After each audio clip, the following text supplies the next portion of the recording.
many of you are aware, a large portion of our practice here is centered around real estate.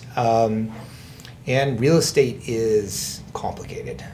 It is the last bastion in our country of what's called common law, which means, simply stated, court-made law. You're not seeing a statute that's really regulating how, when, where, why the purchase of real estate takes place, or the rights and responsibilities there too. There are some statutes, but for the most part, it's a common law area of the law.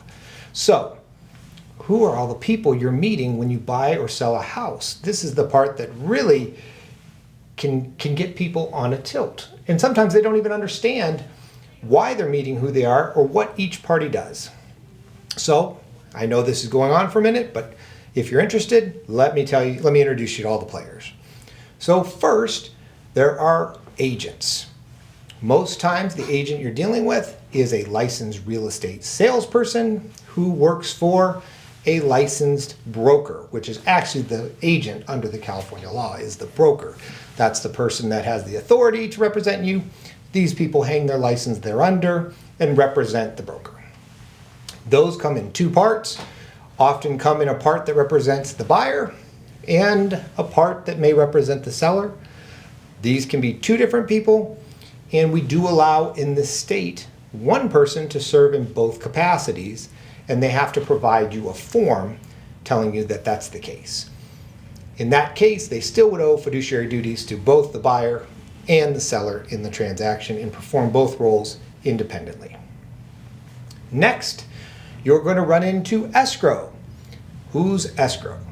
Well, theoretically, since we're looking for a simultaneous exchange of money and title, someone's got to hold both.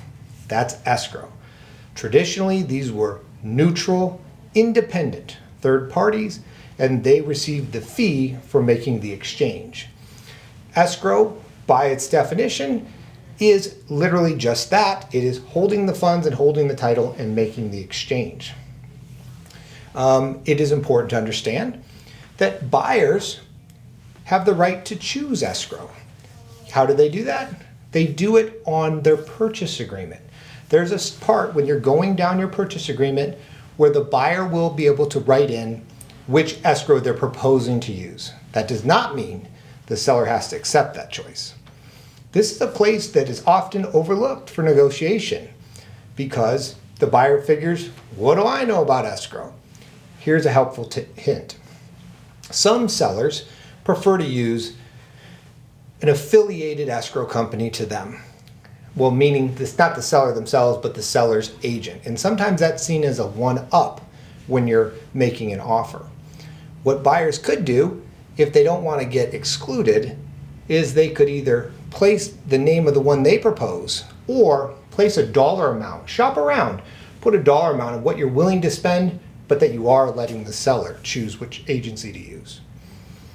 Additionally, who else will we run into? Well, you're going to run into the home inspector. Now, what does the home inspector do? Well, it's confusing because you're also, if you're getting a loan, going to run into the appraiser. These are two very different people, both of which it'd be good if you read the contract for which you are paying them to do. The home inspector is going to provide you inspection services based on the scope of services within that document. This means they may not be looking for unpermitted patios, obstructions, easements, or other issues. They may say, I'm just looking to see if the HVAC works, if the outlets are good, and so on and so forth. So just read that scope of services so you know what you can rely on them for and what you can't. The appraiser, on the other hand, is initiated often by the bank. They don't get to speak to them, but they often send out the order for appraisal, and that person comes and looks over the property generally to see that it comes in at a certain value. The value is supposedly determined by their rubric of amazing things they go to school for, and it is determined at the end what your home is worth, or the home you're purchasing is worth. But read theirs carefully because they often will also exclude from their services any complying with any loan requirements, and they'll exclude permits and other non-permitted changes to the home as well. Last, you're going to run into title insurance. Now, at risk of blasphemy, I will tell you, title insurance is God. These are the people that will actually ensure that you are getting the title that they write on the grant deed. These people will also be the ones that will control whether you can sell that house at a later date. As a professional in the real estate industry, I check with title insurance when I do every single deed. Not because I don't necessarily know what I'm doing, but because I want to make sure that my clients are going to get that title insured. Because if you have a title that is not insured, essentially you don't have a title at all. So these are kind of the people, and in each transaction you have the right to negotiate about these things, shop around, find the best players. That's all part of this big pie, and that part is often lumped together as what? Closing costs. But inside of that $10,000, $15,000 amount of closing costs are all these little players that you have the opportunity to make quite a lucrative find if you shop around and designate what you like. So something to keep in mind. It's confusing. It's a lot of hands in the pot, but that's what we're dealing with in the real estate industry today.